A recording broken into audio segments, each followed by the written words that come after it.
Europe 1, La France bouge.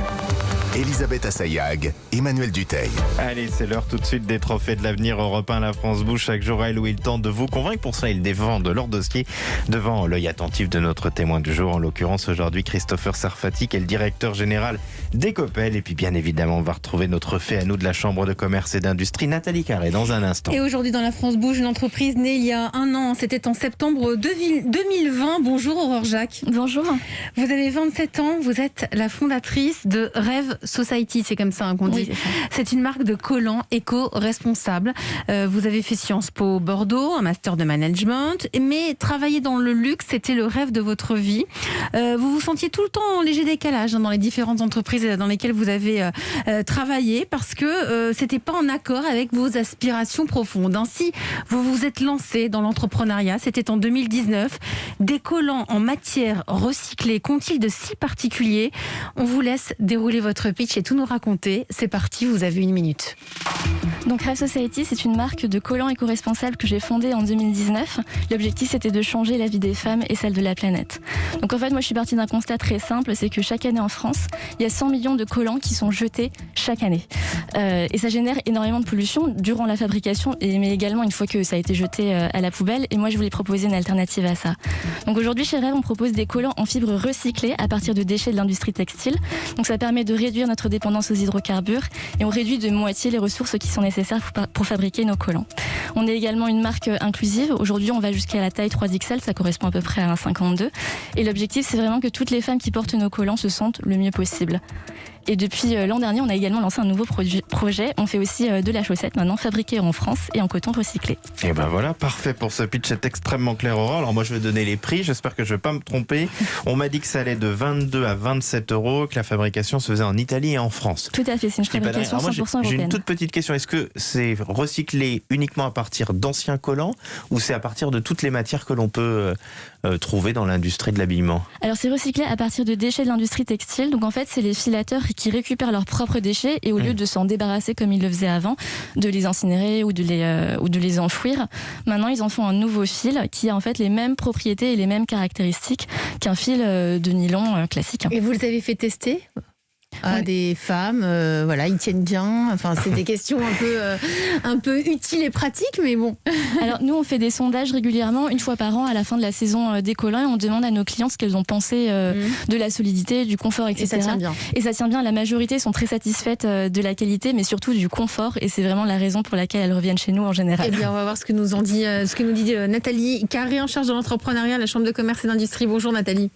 Bonjour Elisabeth, bonjour Aurore, bonjour Emmanuel. Coucou. Alors Nathalie, chaque jour, analyse, épluche les dossiers de candidature pour les trophées de l'avenir Europe 1, La France bouge. Quelles sont, Nathalie, les forces et les faiblesses de Rêve Society ?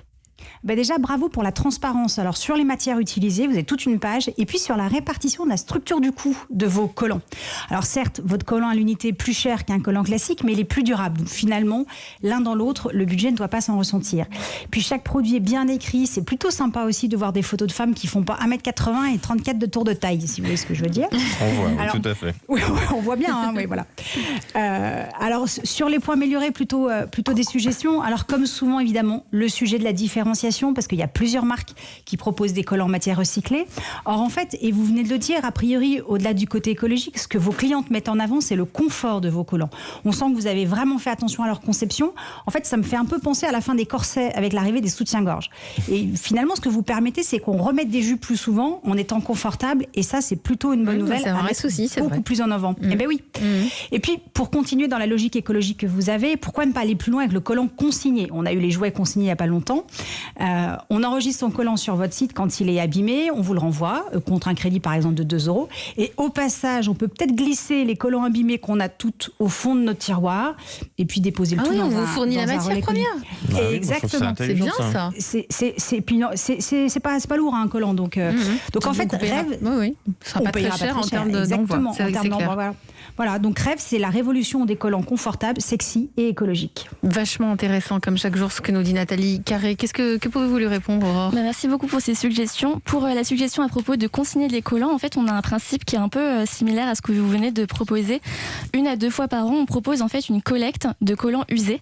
Et du coup, les clients peuvent nous rapporter leurs collants rêve ou d'autres marques. Et nous, ensuite, on se charge de leur trouver un débouché.